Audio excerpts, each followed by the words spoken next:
This is Coffee, Country, and Cody. And welcome in Circle Country and CircleCountry.com into the Springer Mountain Farms Simply Superior Studio in the Plaza of the Grand Ole Opry. I'm Eric Markham alongside Aaron Cooper and Annie Nye. Halfway through the week as Bill, Kelly, Charlie, they are all spring breaking right now. Charlie and Kelly have got their mouse ears. They are in Disney in Florida, but we're keeping you company all week long, rewinding to the stage of the Grand Ole Opry with Opry Lives. And coming up in just a little bit, Tom Brown to talk all things the Nashville Elvis Festival that's happening the next few days in Franklin at the factory in Franklin. That's coming up. Plus, Carly Pierce on the way with Opry Live. What's going on in the world of entertainment? Aaron Cooper. Oh my goodness. Well, Chris Stapleton, he will be making some sort of congressional appearance, and it has to do with one of our Opry stars. I'll tell you what's going on there. Also, the cicadas. They are back for 2025. Who is going to be affected? Which states? What kinds? I have some scientific background for you to share. Also, this entertainer has acknowledged his big award and honor for the first time, months after receiving it. And Kenny Chesney, don't worry, if you are part of the No Shoes Nation, he will have a staple element at his shows at the Sphere. It would be a hard venue to pull this off at, but no doubt it will be there. And we're highlighting a lot of Opry 100, very, very special moments. We were downtown Nashville at the Mother Church of Country Music, Ryman Auditorium last night, and no two shows are ever the same, simply like last night. And celebrating history with myself, I got to make my Grand Ole Opry debut. Yes, I'll give you a little rundown of how things went. Coffee, Country, and Cody is on WSM. And thanks for joining us on the Plaza of the Grand Ole Opry House in the Roy Acuff House in the Simply Superior Studio, sponsored by Springer Mountain Farms. I'm Eric Markham, in for Bill Cody, alongside Aaron Cooper and Annie Nye, and we're talking about the 9th annual Nashville Elvis Festival. It is back. Tom Brown joins us in studio next to talk all things Elvis on WSM's Coffee, Country, and Cody. Among the many songs that you will hear as part of the Nashville Elvis Festival happening the next few days in Franklin, Tennessee, that's the king of rock and roll, Elvis Presley and Heartbreak Hotel. Tom Brown joins us in studio, and it's an annual tradition for you to visit us here at WSM to highlight all things Elvis Festival. That's right. This is our 9th year, and the very first year I came in with Bill and Charlie, and Bill and I discovered frighteningly that Charlie, I think, is a bigger fan than I am. I mean, he's frightening in how much he knows the minutia of Elvis. And just a little safety tip, never get with Charlie and start discussing jumpsuits, because he knows way too much about jumpsuits. It's amazing, his knowledge. I do believe it is on his items to buy. If he were to ever strike himself rich, the first thing would be a true stage-worn Elvis jumpsuit. And it would be the Phoenix, too. I know, because he's told me this. We've had him as a judge, too, at our festival. What is, remind me, what is his favorite era? You've got to have a favorite Elvis era. I think his favorite era is probably mine, which I was a teenager in the 70s, and Elvis was making music, and you were going to the record store to buy it, and he was on the radio. I call it Superfly Elvis, the 70s, when he had the big purple sunglasses and the big giant bell bottoms and the scarves and the capes, and he was a superhero. You know? Yeah, absolutely. But that's kind of but there's so many eras. It's kind of like whenever you enter the Elvis game when you were growing up, and now there's just new generations of fans that are discovering Elvis, because it's all brand new to them. I used to work at Turner Classic Movies, and people used to say, "Oh, you guys show old movies," and I said, "It's not old if you've never never seen it." And Elvis, there's a new generation of kids, and I'm talking teenagers and in their 20s. Elvis is all over TikTok. There's so many influencers doing videos with Elvis music and things. So he is regenerating himself and still here. And you put it on display so well for people who may be educating themselves for the first time, or family are going to bring their kids along to this 9th annual Nashville Elvis Festival that happens in the factory in Franklin. Right. So how did this thing get off the ground? Was it just, starting with you having such a passion and saying, we need to highlight Elvis? Well, it began, a part of it began in 2007 when Graceland, Elvis Presley Enterprises, decided that they were going to have some type of ability to control the Elvis impersonators, because there were impersonators out there that were not representing Elvis really in the proper light. I said that he looked like the old guy at the Christmas party with the paste-on sideburns and the homemade jumpsuit. So in 2007, they started what they call the Elvis Tribute Artist Contest, and they would take people from around the world in qualifiers in different cities and countries around the world, and they would come to Graceland. The winners of those qualifiers would come to Graceland and compete to be the ultimate, and they would be judged on appearance and charisma and voice and stage presence and how they present themselves. And so they're on stage performing as Elvis, but they're not Elvis. They're not in character as Elvis. But it's just a performance based on years of study of his moves and things like that. And it's fun because if you got to see Elvis, you kind of get that feeling again. And if you never got to see Elvis, you can kind of look at it and go, wow, this is kind of what it was like. And you'll get scarves, there's an ability to live something maybe you didn't have a chance to do. So every year they were doing that from 2007. And about 9 years ago, Brian Mays, a friend of mine, I lived here in Nashville at the time, and we said, there are qualifiers all over the world, but there's not one in Nashville. And Elvis recorded over 450 songs in Nashville, including the one you just heard, Heartbreak Hotel. He recorded that in Nashville at a studio that was torn down. It's a Nashville tradition to tear down historic buildings. and they tore that studio down on McGavick downtown. And so we decided Nashville has to be represented in this. What would you say, other than one's appearance, you mentioned charisma with the tribute artists for Elvis, what is a characteristic or an essence that these individuals have that makes them Elvis every time and make them stand out? Confidence and fun.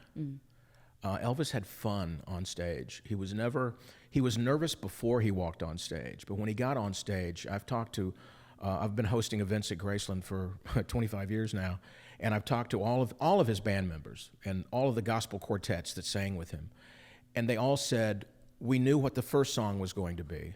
We knew what the last song was going to be.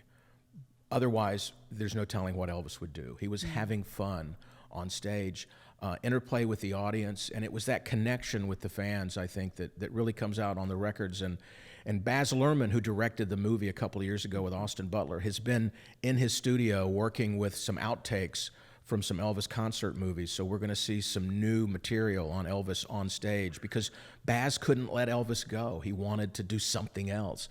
And so we're going to have a lot of new images of Elvis on stage. And I think it's fun and confidence. Awesome. Yeah. What's been fun is uncovering some history of Elvis. Probably every single year something comes to surface and to light. We at Ryman Auditorium were able to highlight Elvis's first performance on Ryman Auditorium stage, which was a part of a Grand Ole Opry show. And some of it lives in folklore, a little revisionist history of people saying that he wasn't well received in that Opry debut.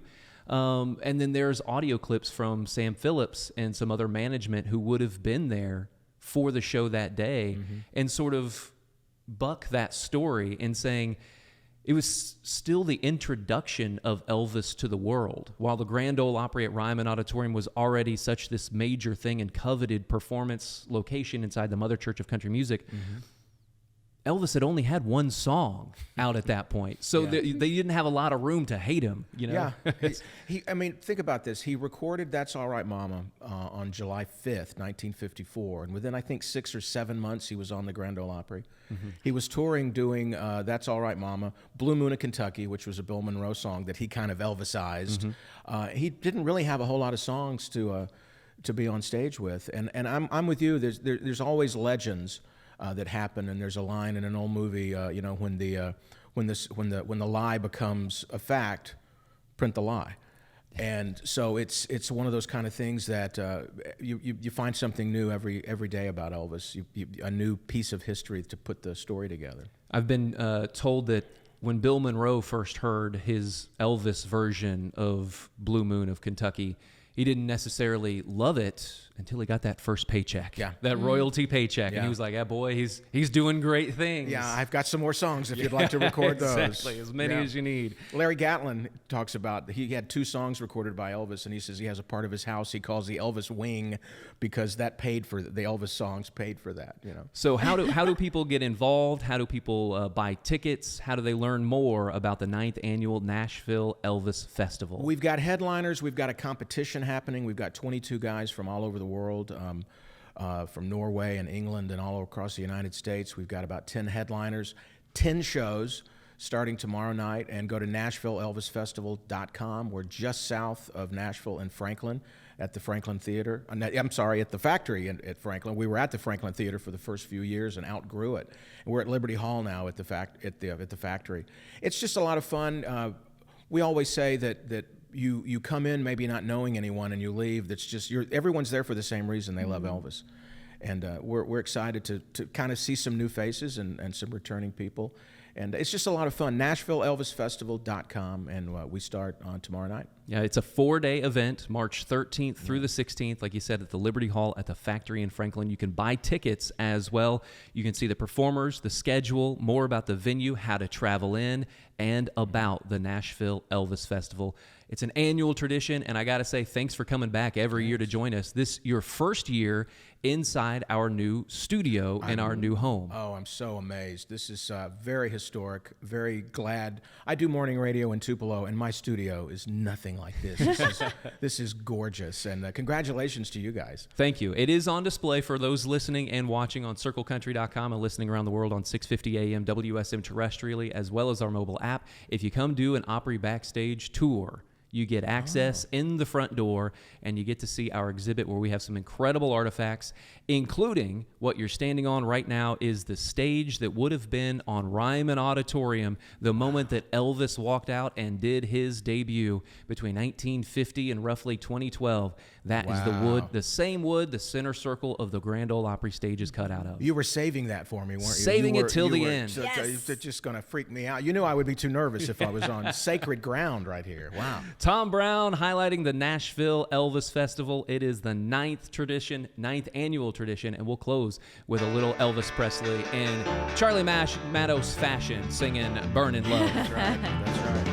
Well, the last couple days we've been talking about preserving music history. We were just talking about preserving the history and legacy of Elvis. Well, Chris Stapleton is doing his part to help preserve music history. He's ready to sing for Congress, the Congress of Country Music, that is. Yes, the reigning CMA Male Vocalist of the Year will play 2 shows to help Opry star Marty Stewart raise money for his Congress of Country Music in Philadelphia, Mississippi, not the other Philadelphia. It's an institution that the Country Music Hall of Famer founded to showcase his array of memorabilia and help the place where he grew up. Marty says, quote, Chris Stapleton is one of the finest artists of our time. I can certainly agree with that. And to have Chris perform at the Ellis Theater in Philadelphia, in the heart of my hometown, is an honor and something we will never forget. I think that's so incredible that Chris is so passionate about preserving music history. No doubt Marty has some incredibly cool artifacts to show off. And I think institution is a great way to put that. I've heard Marty Stewart himself talk about how the Grand Ole Opry is an institution for country music and a place for everybody to come as a pilgrimage to see the Grand Ole Opry show, but for the artists to truly have a home. And almost like it truly is a family of artists. And it's not just people who perform on stage. You're talking about the Opry band, the stagehands, the security guards, the ushers, WSM staff. Everybody is part of what is the Grand Ole Opry legacy.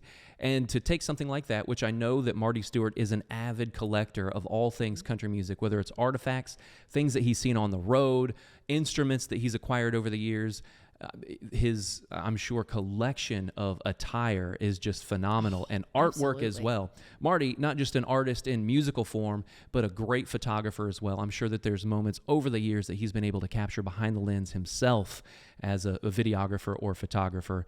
But yeah, incredible work for Chris Stapleton to help Marty Stewart and put on the big show to help uplift what is in Philadelphia, Mississippi. Yes, and if you want to be at this show, if you want to come see Chris play 2 shows, if you want to support Marty Stewart and all of his awesome memorabilia, the show's going to be Saturday, April 12th 8 p.m. Tickets are going on sale today in just over an hour at 10 o'clock through the Ellis Theater box office. So you can go to the Ellis Theater website and snag those tickets. And one thing that I think these two, because I know where you're headed next, have in common, Chris Stapleton is won Entertainer of the Year. This next artist as well, but just now acknowledging the Entertainer of the Year award. Yes, that's right. So in a recent Instagram post that Morgan Wallen shared just about 15 hours ago, he acknowledged his Entertainer of the Year award for the first time. He did not attend the CMA Awards a few months ago, and he had not publicly acknowledged that he had just won Entertainer of the Year.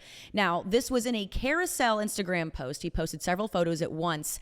This was the third photo in this post. The caption saying, "Lil this, Lil that," a dump of photos, if you will, as the kids say. He has finally acknowledged that he won with a black and white image of the award turned sideways. Interesting choice, but okay. Morgan didn't attend the ceremony and hadn't mentioned his win on social media to date. Some fans assuming this was due to the general perception that he had been snubbed in the past for this award or other awards, but we can confirm that he has received his award in the mail. So it's giving a lot of, hey guys, I did a thing. It's like if somebody just randomly drops the fact that they bought a new car or they bought a new house or didn't tell you that they were having a baby, and next thing you know, you see a baby photo and you said, we did a thing. Mm-hmm. That's a little bit of what Morgan was like, hey, kind of, here's my carousel of photos. And by the way, I won the CMA award for Entertainer of the Year. Yes. Everybody accepts things and processes things in their own way, and he's been more private lately. So good for you, Morgan. Coming up in a little bit, I'd like to say we were all safe from it, but we're not. The cicadas. They are returning this spring very soon. What kinds we're getting and what states are affected. I have that coming up for you. More Coffee, Country, and Cody is on WSM. And with your starting lineup here this morning on a Wednesday's Coffee, Country, and Cody, I'm Eric Markham alongside Aaron Cooper and Annie Nye, Bill, Kelly, Charlie. Spring breaking. I know Charlie and Kelly down in Disney, so we had to go deep into the bullpen last night for Opry at the Ryman as part of our 100th year celebration. I was behind the podium for the first time, my Opry debut. Between the BBC being in studio yesterday and then heading to the Opry, I went through just about every piece of clothing, that very little suit jackets that I have in my wardrobe. So today, I think you mentioned I'm pulling some Scooby-Doo look. Yes, and then yesterday I had a purple dress on that reminded me of Daphne Blake from Scooby-Doo, and you have the green shirt, brown pants. You're Shaggy today. Zoinks! Right? Isn't that a Shaggy? Isn't that a Shaggy? Wait, that was reference? perfect. That was perfect. All right. All right, Annie, you got to be Velma tomorrow. You ready? I'll try my best. We're orange. Orange. I can probably do that. Well, for the bit. Speaking of spooky, scary things, they live in the ground. They emerge, scream for a couple weeks straight, and then they die. It is a tragic existence of the cicada. And I am here to tell you that they are coming back in 2025. Yes, this spring, in just a few months. I will preface this by saying I am a cicada sympathizer. I think they're harmless. I was obsessed with them as a kid. We played with them at recess. But you can expect two kinds of cicadas to emerge this spring, and looking on your TV right now, I have a map telling you what you can expect. So as the soil temperatures rise this spring, you can see brood 14 and brood 1 of the cicada. Brood 14 emerge every 14 years, brood 1 every 17 years. Now, the 17-year cicada isn't meant to fully emerge until 2029, but the cicada expert says, very funny, that cicadas tend to make mistakes in increments of 1 to 4 years. I can't imagine that the little bugs are very good at math. So I think they're trying their best, and they just miss it sometimes. And so they can determine when they're going to make a mistake and arrive early? They're Interesting. free thinkers, these cicadas. Also, I've not done the research. Do we know what the purpose of a cicada is? Do they have a purpose when they come out? Or do they just arrive, multiply, burrow for a few years, and disappear? No? Okay. We're getting really existential with the cicada's existence. Right? If you wanted to get really in the weeds, so I've heard, and this is nothing that I can confirm as fact, but it does help out the other insect and bug populations increase when cicadas arrive. because what typically would eat those other bugs will now eat cicadas, get a full belly, and then mosquitoes, flies, whatever else can multiply even further. Well, I would also guess that because they like kind of drill themselves out of the ground, that maybe it helps aerate the soil or the dirt. You know what I mean? I don't know. Maybe. I We don't can know grasp about at that. straws all day long, but the cicada, it's on the way. It's on the way. Well, Well, let's look at that map again real quick, because I can tell you which states are going to be getting them and which kinds. So if you live in New Jersey, Massachusetts, New York, Pennsylvania, Ohio, Indiana, Kentucky, North Carolina, or Georgia, basically the entire east side of the country, you will be getting which is breed, I guess, 14 of cicadas, the ones that come out every 14 years. If you're in Virginia, West Virginia, or right here in Tennessee, you're getting both. You're getting 14 and 1. And again, 1 is the one that emerges every 17 years. So we're going to get hit hard again with the cicadas very soon this spring. Sorry to tell you if you don't love them. Well, if you're looking to escape the East Coast cicada, you could head to Las Vegas because some big things are happening for a big country artist. Yes, I actually had our friend of WSM, Miss Hannah Humes, who is one of our Down syndrome representatives. She came in here to celebrate National Down Syndrome Day a little early. She's headed to the Sphere to see Kenny Chesney in just a few months. And No Shoes Nation, you guys are very familiar with the sandbar at his shows. And that is basically just the pit. That is the area where Kenny's biggest fans will arrive early to stand there, really be immersed in the action. And Kenny playing the Sphere, that's not really that kind of venue. You have seats that go all the way up, very vertical. You're immersed in totally almost 3D video screens that are going to have incredible visuals. But Kenny says that you're still going to have that pit area to stand and be super close. Kenny says, quote, "I know this is a whole other way to play live, but that doesn't mean that we don't need to feed like vampires off the energy down front." Wow, that's pretty crazy. I can imagine some of the artists are already saying, who are performing the Sphere, that when you're so used to performing to a large crowd and everybody is looking directly at you, this is one of the first experiences when people, while you're playing in front of them, aren't looking at you at all because they're taking in the immersive view of what is larger than an IMAX screen in front of you. So you're almost kind of the house band for the Sphere, if you will. So the visual element. That's great. That's a great idea. Yeah. Also, if you're not familiar with the sandbar or the intense energy at Kenny shows, and if you're choosing that this will be your first Kenny Chesney show at the Sphere, which would be crazy, there's a whole website dedicated to understanding the culture and vibes of the sandbar. So you can get ready for Kenny to take over the Sphere. Happening May 22nd, very soon, out in Vegas.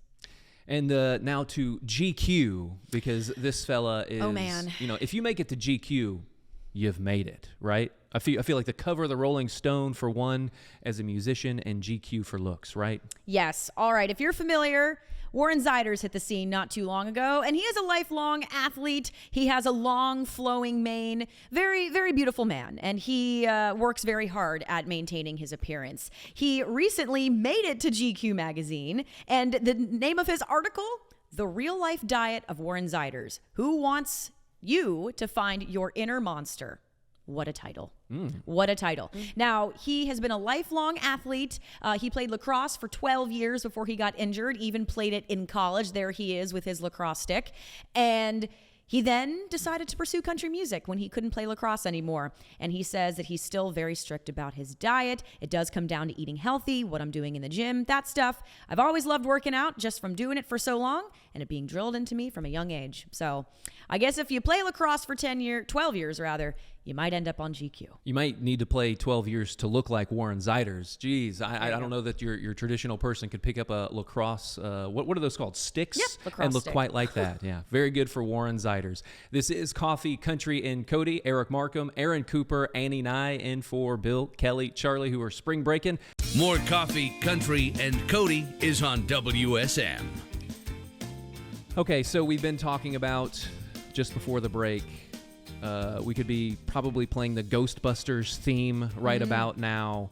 This Yes. is Coffee Country and Cody. I'm Eric Markham alongside Aaron Cooper with the hard-hitting evidence of entertainment. Yes, well, I know that Aaron Goodwin of Ghost Adventures certainly was not entertained with all of this going down, but this is just too crazy and interesting to share. If you're familiar with the TV show Ghost Adventures, it's been on cable TV, Travel Channel at one point for at least 10, maybe 15 years. Aaron Goodwin, the co-host of this show, Zach Bagans, is your full-time host there. But Aaron Goodwin's wife was recently arrested just in the last couple of weeks for conspiring to have him killed. She allegedly hired a hitman to try and take him out, and she was arrested on March 6th on these charges.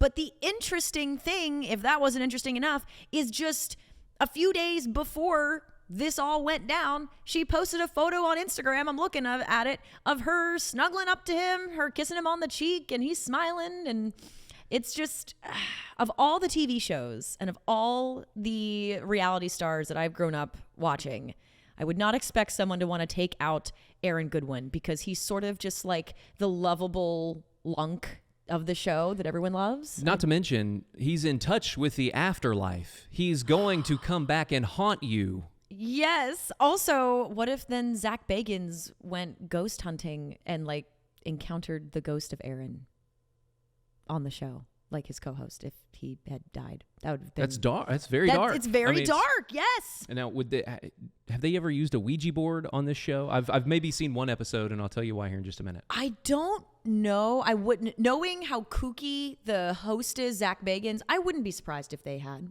Ouija board style. I didn't know if there was a more professional way to get in touch with the afterlife beyond the Ouija board, but that is the board game version of In Touch with the Afterlife. Have you ever done a Ouija board? No, I never will. My dad's afraid of them. I don't trust those things. I don't either. Too close to reality for me, so I steer clear.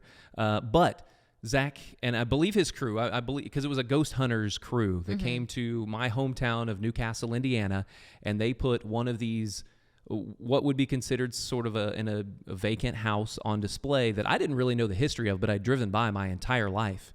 And we have a sizable population of about, just under 20,000 in Newcastle, Indiana. I showed you all our field house where a lot of the basketball fans go and see a high school basketball game. It can seat 10,000 people and oftentimes get sold out. So quite literally the small town where you put the sign on the door of a small business that says, on a Friday night, gone to see the basketball game, we're closed for the rest of the night.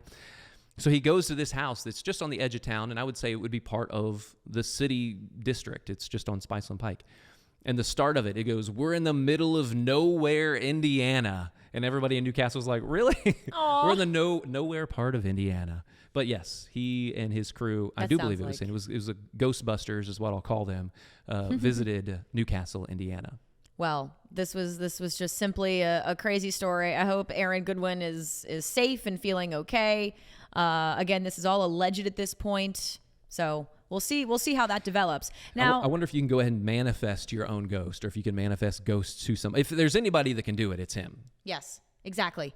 Okay, Opry Next Stage artist and CMA Award winner Ella Langley has some exciting news for us. She already knows the title for her next record. She already has it figured out, but I'm very into this. She says that she's not in any rush. I'm very pro not rushing. I think we can take our time with things. She says she doesn't know exactly when it's going to come out because I want to give this record time.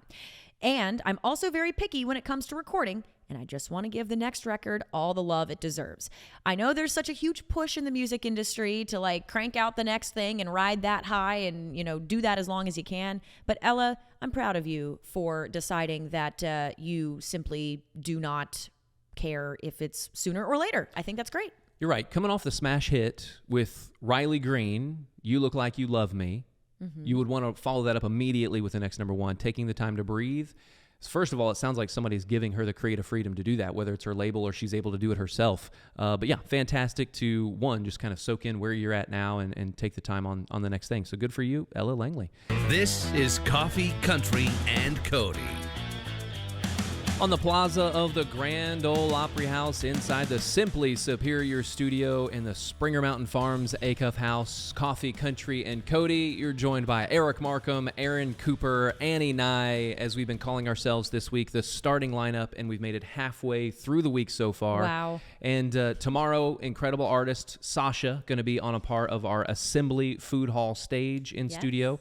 I want to thank Tom Brown a little bit earlier as well for joining us, talking all things the Nashville Festival for Elvis that's going to be happening at the Liberty Hall at the factory in Franklin. Mm-hmm. So fun stuff that we're doing all week long and highlighting WSM Radio. But you've dug up some news stories. I do. Yes. I do What's have some going on? news stories. Let's start with Opry star Lauren Elena. She was chatting with our Kelly Sutton not too long ago, and she said that when she found out that she was going to be a mom, she at first thought that she would be having twins because when she got her test, her HCG levels were so high that she was like, there's got to be more than one baby in here. And apparently she also has the gene that runs in her family for having twins. So that seems to be common. But after a couple weeks and after having more tests, allegedly, she says she only has one baby. But I guess we will truly find out if there is a second one hiding in a few months. So is that the tell early in the pregnancy then, the HGC levels? If they're high, it's a higher